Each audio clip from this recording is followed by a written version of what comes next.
Everyone, good morning. কেমন আছেন সবাই? আশা করছি সকলে খুব ভালো আছেন, সুস্থ আছেন, আর আমরাও বেশ ভালো আছি। আমার আজকের আরও একটি নতুন ভ্লগে আপনাদের সকলকেই স্বাগত জানাই। আজ মঙ্গলবার, সকাল এখন 6:30। ঘুম থেকে উঠেছি ওই 6:15 মতন হবে। তখন ব্রাশ করতে করতে এই যে ঘটিটা আর বালতিটা এনে রেখেছিলাম।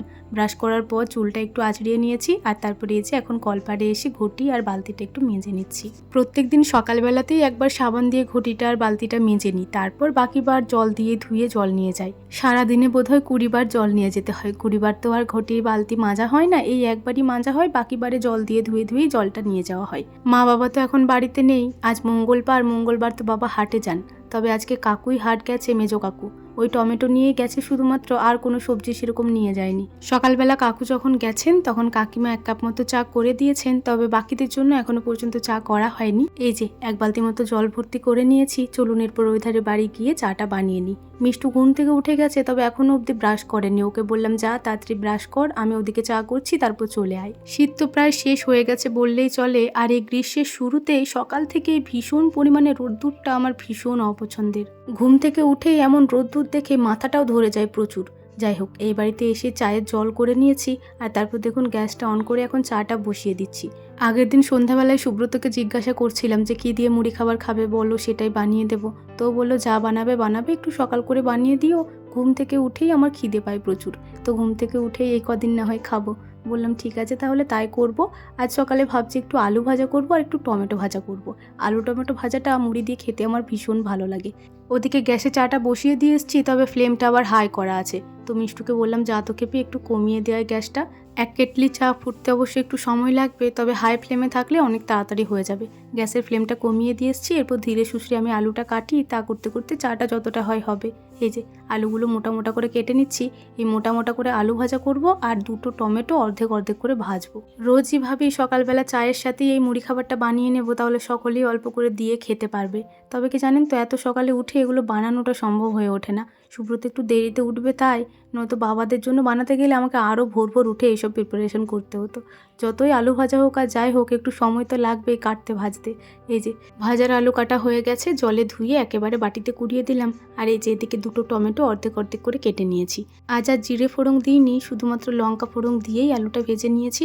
আর এই যে 2টো টমেটো অর্ধেক অর্ধেক করে ভাজা হয়ে গেছে। সুব্রত এখনো অবধি ওঠেনি, দেখি ওকে একবার ডেকে আসি। আর মিষ্টু কোন দিক গেল, ওকেও ডেকে নিয়ে এসে খাবারটা দিয়ে দিই। মিষ্টু আর আমি দুজন মিলে খাবারটা খেলাম। এখনো পর্যন্ত সুব্রত খায়নি।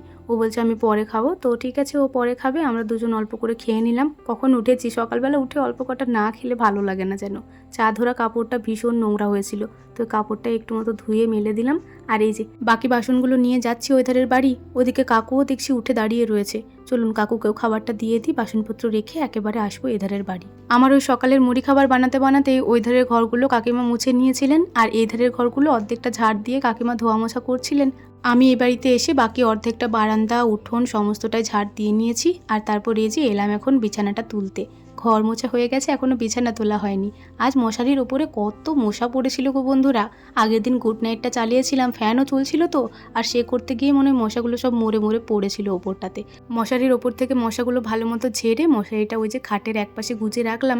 আর জানালাটা ওপেন করছি বহুদিন পর। এতদিন শীতটা অল্প অল্প ছিল বলে ঘরটা বেশ ঠান্ডাই লাগছিল, তবে এখন তো শীতটা প্রায় চলেই গেছে, ঘরটা কেমন জানি দম্ভ লাগছিল। সেই কারণে বহুদিন পর আর জানালাটা খুললাম। কত কালি বসেছিল, ওই জায়গাটা ভালো মতো মুছলাম। আর তারপর দেখুন এখন বিছানার উপরের সমস্ত জিনিসগুলো নামিয়ে নিচ্ছি। তারপর বিছানাটা সুন্দর করে টান করে গুঁজে নিয়েছি। এখন এই যে বিছানার উপরটা একটু ভালো মতো ঝেড়ে দিচ্ছি। ওই যে মশাগুলো ফেলেছিলাম, মশাগুলো, তারপর জানালাটা ঝাড়লাম, ওই ধুলোগুলোও পড়েছিল ওপাশে। পুরো বিছানাটায় ঝাঁটা দিয়ে পিটি ঝেড়ে নিয়েছি। এরপর বালিশগুলো জায়গা মতো সুন্দর করে গুছিয়ে দেবো। এই যে আগের দিনই এই বেড কভারটা পরিয়েছি, ভীষণ নোংরা হয়েছিল ওই বেড কভারটা, ওটা বাইরে রেখে দিয়েছি। আজ অবশ্য কাকিমা কাঁচা ধোয়া করে দিয়েছে বেড কভারগুলো। আমি বললাম থাক আমি কলেতেই কেচে নেবো, পুকুরের জলে আমার কেমন একটা গন্ধ লাগে না। বলছে না আমি কাঁচা ধোয়া করে এসে আবার কলের জলে ধুয়ে দেবো, আমি কেচে দিচ্ছি, তোমার এই কাজগুলো রয়েছে এগুলো করো। তারপর আবার সবজি কাটতে হবে, ঠাকুর মন্দির ধোয়া মোছা করতে হবে, ওগুলোই তুমি করো, আমি তো এমনিতেও যাচ্ছি পুকুর ঘাটে, ওগুলো না হয় কেচে নিয়ে চলে আসবো। যাই হোক, বিছনাটা সুন্দর করে গুছিয়ে নিয়েছি।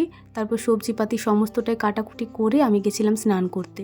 আমার শাশুড়ি মা রোজ সকালে কাপড় চেঞ্জ করেই এই যে ঠাকুর মন্দিরটা মোছা ধোয়া করে দেন। তবে আমি দেখছি আমি তো তাড়াতাড়ি স্নান করব, তাহলে আমি না হয় স্নান করেই ধোয়া মোছা করে নেব। এখন ওই 10:30 মতো বাজে। এই সময় আমার স্নান করা হয়ে গেছে। আর এই যে স্নানের পরে এখন 1 বালতি জল নিয়ে এলাম। এরপর ঠাকুর মন্দিরটা ভালো মতো ধোয়া মোছা করে নেব।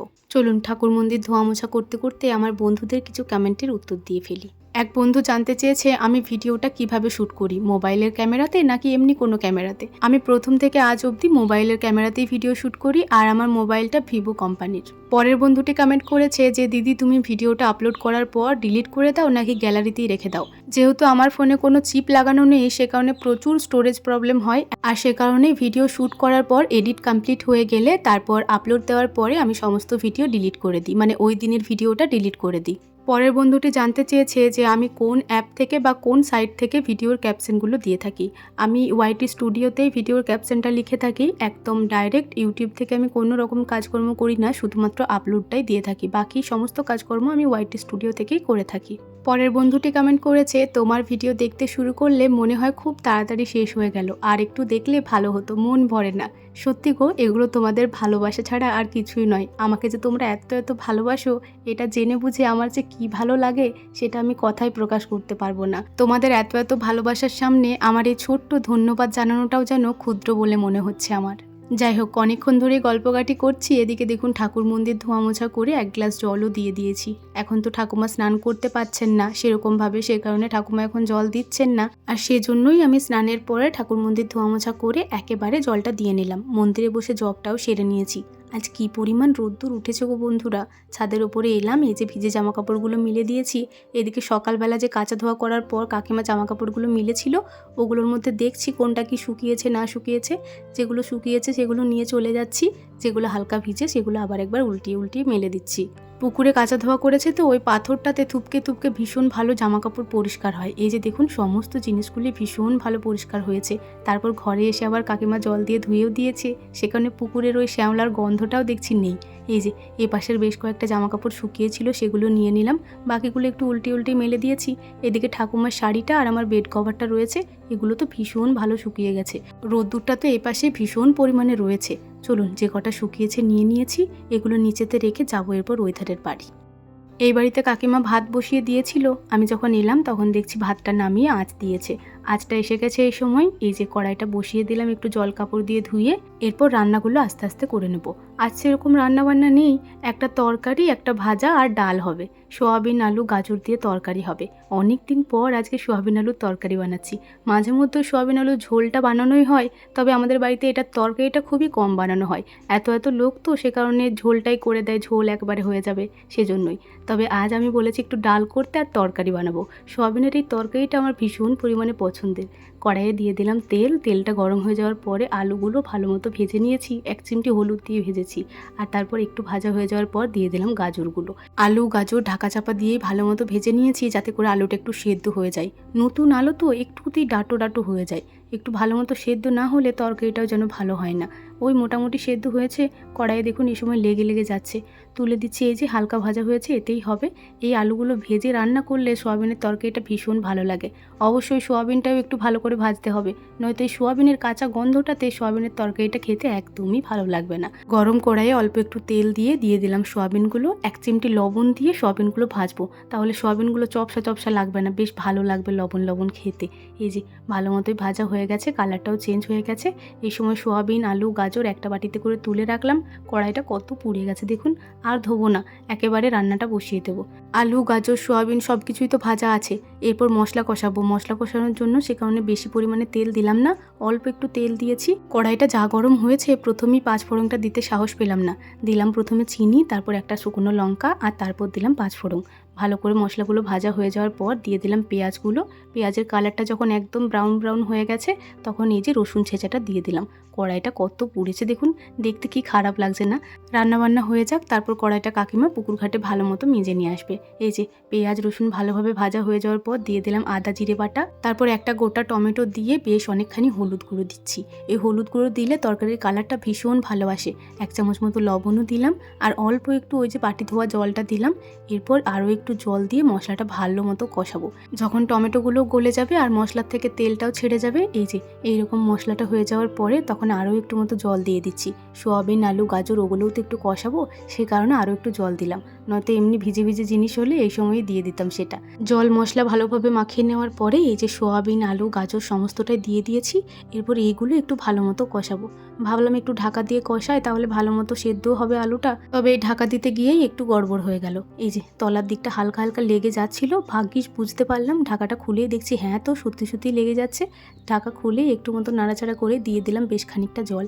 এরপর ঢাকা চাপা দিয়ে বেশ খানিকক্ষণ রাখবো, আলুগুলো তাহলে সেদ্ধ হয়ে যাবে। এই যে জলটাও কমে গেছে, এখনও দেখছি আলুগুলো গোটা গোটায় রয়েছে। এমনি সেদ্ধ হয়ে গেছে, তবে পুরনো আলু যেমন সেদ্ধ হয়ে যাওয়ার পরে নাড়াচাড়া করতে করতে কেমন গ্রেভি গ্রেভি হয়ে যায়, সেইটা হচ্ছে না। সেজন্য একটা গ্লাসে করেই বেশ খানিকটা আলু একটু ম্যাশ করে নিয়েছি। এরপর বেশ গ্রেভি গ্রেভি লাগছে। তরকারির মশলাটা অল্প একটু চেখে দেখলাম লবণটা একটু কম লাগছে, সেজন্য এই যে আরও খানিকটা লবণ দিয়ে দিলাম। আর এই যে এই সময় আলু, গাজর সমস্তটাই সেদ্ধও হয়ে গেছে, সোয়াবিনের কাঁচা গন্ধটাও চলে গেছে। বেশ ভালো লাগছে আজকে সোয়াবিনের তরকারিটা খেতে। ভেবেছিলাম পুড়ে পুড়ে গেছে, কেমন লাগবে কি জানি, আর একটু পুড়ে গেলে হয়তো আর ভালো লাগতো না। যাই হোক, তারপর কড়াই ধুয়ে আবার বসিয়ে দিয়েছিলাম অল্পখানি জল দিয়ে এই যে বেগুনটা সেদ্ধ করতে। অল্প হলুদ লবণ দিয়ে সেদ্ধ করতে দিয়েছিলাম। এগুলো নিম বেগুন করা হবে। এটা সেদ্ধ করে নামিয়ে রাখি, ডালটা সাঁতলে নেব, তারপরে এটা ভাজবো লাস্টের দিকে। কড়াইটা জল দিয়ে ভালো মতো ধুয়ে নিয়েছি। আর তারপর আবার এই যে উনানে বসিয়ে দিয়েছি। দিয়ে দিলাম অল্প একটু তেল। তেলটা গরম হয়ে যাওয়ার পরে এই যে 5 ফোড়ন কয়েকটা দিলাম, অল্প একটু চিনি আর একটা মতো শুকনো লঙ্কা। ডেটটা পড়ে গেছে, আবার অর্ধেকটা তুলে নিয়েছিলাম একটু পরেই। অল্প একটু পেঁয়াজ রেখেছিলাম ডালটা সাতলানোর জন্য, তো সেই পেঁয়াজটাই দিয়ে দিলাম। এরপর পেঁয়াজটা একটু ভালো মতো খড়িয়ে ভেজে নেব। আমার শ্বশুরবাড়িতে পেঁয়াজ দিয়েই ডালটা সাতলানো হয়, তবে আজ আমি একটু মতো রসুন ছেঁচা রেখেছি, 3 টুকরো টমেটোও রেখেছিলাম। ওই টমেটো, রসুন সমস্তটাই দিয়ে দিলাম। তারপর দিয়ে দিলাম এই যে বেশ খানিকটা লবণ, হলুদ দিয়েছি একটু মতো। এরপর এই মশলাটা একটু জল দিয়ে ভালো মতো ভাজবো। যখন টমেটোটা গলে যাবে, এই যে একদম আচারের মতো হয়ে গেছে দেখুন কালারটা, এই সময় ডাল সেদ্ধটা দিয়ে দিচ্ছি। ডাল সেদ্ধটা কাকিমা সেদ্ধ করে রেখেছিল ভাতের হাঁড়িতে, তো সেটা কাকিমা গুলে রেখেছিল বাটিতে করে। ওই জলটা তো দিয়েছি, আরও একটু মতো জল দিলাম। ডালটা তো সেদ্ধ করাই আছে, একটু মতো মশলার সাথে ফুটে যাক, তাহলেই নামিয়ে দেবো। এই যে ডালটা ফুটে যাওয়ার পর একটু মতো ডালটা তুলে চেখে দেখলাম লবণ আরে সব কিছু ঠিকঠাকই আছে। ডালে খুব একটা ঝাল দেওয়া হয় না, একটু মিষ্টি মিষ্টি করা হয়, লবণটা দেওয়া হয়। তো এই যে ডালটা এখন নামিয়ে নিচ্ছি। বাটিটা রেডি করে রেখেছিলাম, একেবারে নামায় তারপরে বসিয়ে দেবো এরপর বেগুন ছিচকিটা। আজ খুব তাড়াতাড়ি রান্নাবান্না হয়ে গেছিলো জানেন। এরকম এক তরকারি ডাল ভাজা হলে তাড়াতাড়ি রান্না হয়ে যাওয়াটাই স্বাভাবিক। যাই হোক, ডালটা ঘরেতে রেখে এলাম। আর তারপর দেখুন কড়াইটা বসিয়ে দিয়ে দিলাম তেল। নিম পাতাগুলো রোদে শুকিয়ে কাকিমা গুঁড়িয়ে রেখেছিল, 1 বাটি মতো নিম পাতা দিয়ে দিলাম। এই নিম পাতাগুলো একটু মতো লবণ দিয়ে এখন ভাজবো। বেগুন সেদ্ধতে অবশ্য লবণ দেওয়া আছে, তবে নিম পাতাগুলোতে একটু লবণ দিলে বেশ ভালো লাগে খেতে, তেতো ভাবটা অনেকটা কেটে যায়। এই যে ভালো মতো ভাজা হয়ে গেছে, এই সময় বেগুন সেদ্ধটা দিয়ে দিলাম। এরপর হালকা হাতে নাড়াচাড়া করব, নয়তো বেগুনটা একদম ভর্তা হয়ে যাবে। অবশ্য বেগুনটা কম জলে সেদ্ধ করেছি, সে কারণে গলে গলে যায়নি। প্রথম দিন মনে আছে কেমন সেদ্ধ করেছিলাম, একদম ভর্তা হয়ে গেছিলো। এই নিম বেগুনটা খেতে ভীষণ ভালো লাগে। এমনি তেতো জিনিস খাওয়া যায় না বটে, তবে এই ভাজা নিম পাতা বেগুনটা খেতে ভীষণ মিষ্টি লাগে। ভাজা হয় বলেই হয়তো নিম পাতার তেতোটা অনেকটা কেটে যায়। আপনারা কারা কারা এই নিম বেগুনটা খেয়েছেন আমাকে জানাবেন তো। চলুন এটা ঘরেতে রেখে আসি। আর আমার রেগুলার রুটিন এই যে একটু মতো তরকারি আর একটু নিম বেগুনটাও নিয়েছি আজকে, এইটুকুই এখন বসে বসে খাবো, তারপর ওই ধারের বাড়ি যাব। গরম গরম তরকারি খেয়ে চলে এলাম এধারের বাড়ি। কি ভীষণ রোদ্দুর দিয়েছে দেখুন, তাপটাও লাগছে বাইরে ভীষণ পরিমাণে। হাত মুখ ধুয়ে নিয়েছি। এই যে কৌটোগুলো রোদ্দুরে শুকোতে দিয়েছিলাম, সেগুলো এখন ঘরেতে কুড়িয়ে নিচ্ছি। যা ভীষণ রোদ্দুর, নয়তো গলেই যাবে। বন্ধুরা, ওই বাড়ি থেকে এলাম, রান্না বান্না কমপ্লিট হলো। এখন ওই 12:30 মতো বাজে। দুপুরের খাবার খেতে এখনো অনেক দেরি। সুব্রত অবশ্য এখনো পর্যন্ত আসেনি, কখন আসবে কে জানি, একবার ফোনটা করি। তার আগে আপনাদের সাথে একটা জিনিস শেয়ার করার ছিল। এই জিনিসটা সুব্রত আমার জন্য এনেছে কলকাতা থেকে, মানে ও যেখানে কাজকর্ম করে ওখান থেকে আর কি এনেছে। বলছে এটা তোমার ভ্যালেন্টাইন গিফট, তো দেখা যাক কি আছে। আমি অবশ্য দেখে নিয়েছি। প্রথমে এটা দেখে আমি ভেবেছিলাম যে হয়তো সাজানোর কোনো জিনিস, মানে ঘর সাজানোর জিনিস, এই যে একটা টাওয়ারের মতো, কিন্তু না, এটা হচ্ছে পারফিউম। এই যে, তো এটা হচ্ছে পারফিউম, বেশ ভালো গন্ধটা। এই প্রথমে লাগিয়ে পরে এতটা গন্ধ লাগছে না, বাট একটু পরে ভীষণ সুন্দর একটা গন্ধ বের হচ্ছে। তো এই জিনিসটাও আমার জন্য এনেছে। আমার মানে দেখে খুবই ভালো লাগছে। এটা শেষ হয়ে গেলেও ঘর সাজানোর জন্য রাখা যাবে, এই জন্যই আমার এটা বেশি পছন্দ হয়েছে। তো আপনাদের কেমন লাগলো জিনিসটা অবশ্যই জানাবেন কমেন্ট করে। আমার কিন্তু জিনিসটা ভালোও লেগেছে, আবার বেশ মজারও দেখছি এটা। এই যে আমার সাজখানাতে সাজিয়ে দিলাম। এখন ওই 2-2:30 মতো বাজে। এই সময় আমাদের দুপুরের খাওয়া দাওয়া কমপ্লিট হয়ে গেছে। সুব্রত সোনামুখী থেকে এলো, তারপর স্নান করলো, তারপর গেছিলাম খাবার খেতে। খাওয়া দাওয়ার পর বাসনপত্র ধোয়া মাজা হয়ে গেছে। ঘরেতে এলাম, ওই যে ফল কটা এনেছিলাম, ভাবছি ঠাকুমাকে আজ একটু রস করে দেবো। এই বেদানাগুলো তো ঠাকুমার চিবিয়ে খেতে পারবে না, ঠাকুমার দাঁত নেই। এই আঙুর ফলগুলো আগের দিন দিয়েছিলাম, শুধুই খেয়েছিল। আজ ভাবছি আঙুর ফলের সাথে সাথে এই বেদানাটাও একটু রস করে দেবো। সে কারণে ফ্রিজ থেকে বের করে নিলাম, আর তারপর বেদানাটা ছাড়িয়েও নিয়েছি। দুপুরে খাওয়া দাওয়ার পর যখন এধারের বাড়ি আসছিলাম, তখনই এই যে মিক্সিটাও বের করে এনেছি ওই ধার থেকে। যে কটা দিন একটু ফলের রস করে দেবো, সে কটা দিন এখন এখানেই থাক মিক্সিটা। এই যে অল্প একটু জল দিয়ে মিক্সিটা এখন ঘুরিয়ে নিচ্ছি। পেস্ট হয়ে গেছে দেখছি ভালোই। কতটুকু কি রস বেরোবে কে জানি। এখনকার বেদানা সেরকম রস নেই তো, মা একটা ছাড়িয়ে দিয়েছিল ঘরে, দেখেছিলাম সেরকম রস বেরোয়নি। এই যে এইটুকু মতনই হয়েছে। একটু দেখি চামচে করে নাড়িয়ে নাড়িয়ে যতটুকু রস বের করতে পারি। ফল খেতে আমি ভীষণ পরিমাণে ভালোবাসি, তবে নিজে হাতে এত কুটকাম করে খেতে যেন ইচ্ছা করে না। ঠাকুমাকে বলে তাই করে দিচ্ছি। এই যে এইটুকু মতনই রস বেরিয়েছে, ঠাকুমাকে দিলাম। আঙুর ফল কটা দিয়েছি, ও কটাই আবার ঠাকুমা দুটো মিষ্টুকে দিয়েছে। চলুন ঠাকুমা ফল কটা খেয়ে নিক, আমার আবার ওদিকে ভয়েস ওভার দেওয়া বাকি আছে, ওটা আমি ততক্ষণ দিয়ে নিই। বিকাল এখন 4:30। ভিডিওতে ভয়েস ওভার দেওয়া এইমাত্র কমপ্লিট হলো। বাইরে এলাম, বাইরে এসে পরে দেখছি কাকিমা ময়লা পাকাচ্ছেন। এক দিদিভাই বেশ কয়েকদিন আগে কমেন্ট করেছিল যে ময়লাটা কি। চলুন আপনাদেরকে দেখাই যে ময়লাটা আসলেই কি। এটাকে ময়লার গুঁড়োও বলা হয়, তবে আমরা ময়লাই বলে থাকি। এই যে কালো কালো গুঁড়ি গুঁড়ি থাকে, এগুলোকে ময়লার গুঁড়ো বলা হয়। হাত দিয়েও সেই গুঁড়ি গুঁড়ি মতনই থাকে, একটু একটু শক্ত লাগছে, যেটা জল দিয়ে মাখলে পরে বেশ নরম হয়ে যায়। এগুলো বস্তায় করে আমাদের কিনে কিনে নিয়ে আসে। একবারে নামালেও হয়, তবে এত এত রাখার জায়গা সেরকম নেই, সে কারণে বস্তায় করে করে নিয়ে আসে, আর তারপর মাখিয়ে পরে গুল দেওয়া হয়। শুধু জল দিয়ে ময়লাটা মাখলে সেরকম ভালো হবে না, একটু ভেঙে ভেঙে যাবে। সে কারণে এই যে পুকুরের পাক দিয়ে ময়লাটা মাখা হয়। এই পাকটা কাকিমা তুলেই রেখেছে বানটার মধ্যে, ওই পাকটাই অল্প অল্প করে নিয়ে আর একটু জলও দেওয়া হয়। তারপর এই যে এই ময়লার গুঁড়োটা ভালো মতো মাখা হয়, একদম স্মুথ ব্যাটার যাকে বলে। এরপর এটাকে ছোট্ট ছোট্ট মতো গুল দেওয়া হয়। এই যে ছোট ছোট গুলগুলো দিচ্ছে, এগুলো এবার শুকিয়ে নিয়ে হয়ে যায় আমাদের জ্বালানি। এই ময়লাগুলোর ভীষণ পরিমাণে আঁচ, জানেন। এবারের এই ময়লাগুলো ভীষণ ভালো পেয়েছে। এই যে কাকিমা বেশ অনেকখানি দিয়েছে। ছোট্ট ছোট্ট করে একটা একটা করে দিতে হয়, অনেকক্ষণ সময় সাপেক্ষ বটে, তবে জিনিসটি ভীষণ কাজের। এটা না করলে আবার আমাদের দিন রাত্রির কাজকর্মও হবে না। এই যে এ পাশের ময়লাগুলো কাঁচা রয়েছে, আর এই পাশেরগুলো দুদিনকার আগের। এগুলো ভালোই শুকিয়ে গেছে, আর একটা দিন মতো রোদ্দুর পেলেই এগুলো ঘরেতে কুড়িয়ে নেবে, তারপরে উনানে আঁচ দেওয়া হবে। প্রথমে গোবরের যে ঘুঁটে তৈরি করা হয়, ওই ঘুঁটের ওপরে একটু কেরোসিন দিয়ে আগুনটা জ্বালিয়ে নেওয়া হয়। আগুনটা একটু মতো জ্বলে গেলেই এই যে ময়লাগুলো দিয়ে দেওয়া হয় উনানের ওপরে, একটু মতো ধোয়া হয়, তারপর ভীষণ সুন্দর আঁচ চলে আসে। চলুন কাকিমা এদিকে ময়লাগুলো দিয়ে নেক, আমি ততক্ষণ ঘর বাড়ি সমস্তটা ঝাড় দিয়ে নিই। এই মুহূর্তে অনেকটাই সময় পার করে ফেলেছি, বিকাল গড়িয়ে একদম রাত্রি হয়ে গেছে বলতে পারেন। সন্ধ্যাবেলা হঠাৎ করেই সুব্রত বলছে আজ একটুখানি চিকেন রান্না করো দেখি। এই যে বাড়িতে আমরা রয়েছি আজকে মাত্র 5 জনা, ওই 5 জনের মতনই অল্প একটু চিকেন রান্না করা হয়েছে, আলু দিয়ে করা হয়েছে আজকে। 5টা বাটিতে ভাগও করে নিয়েছি। রান্না হওয়ার পরে পরেই আজকে খাবার খেতেও বসে পড়েছিলাম। আজ আর রুটি বানাইনি। সুব্রত বলছে চিকেন হবে, তাহলে আমি অল্পখানি ভাত খাবো। তো ও যখন ভাত খাবে, আমি আর আমার জন্য 2টো রুটি বানাতে যাইনি, আমিও অল্পখানি ভাত নিয়ে নিয়েছি। চলুন আজকে খাবার খেতে খেতে ভিডিওটা শেষ করছি। ভিডিওটি কেমন লাগলো অবশ্যই কমেন্টে জানাবেন, ভালো লাগলে একটি লাইক করে দেবেন এবং সাবস্ক্রাইব করে আমার ছোট্ট চ্যানেলটির পাশে থাকবেন। সবাই ভালো থাকবেন, সুস্থ থাকবেন, সাবধানে থাকবেন। দেখা হবে খুব শীঘ্রই পরে কোনো একটি ভ্লগে। ততক্ষণের জন্য টাটা।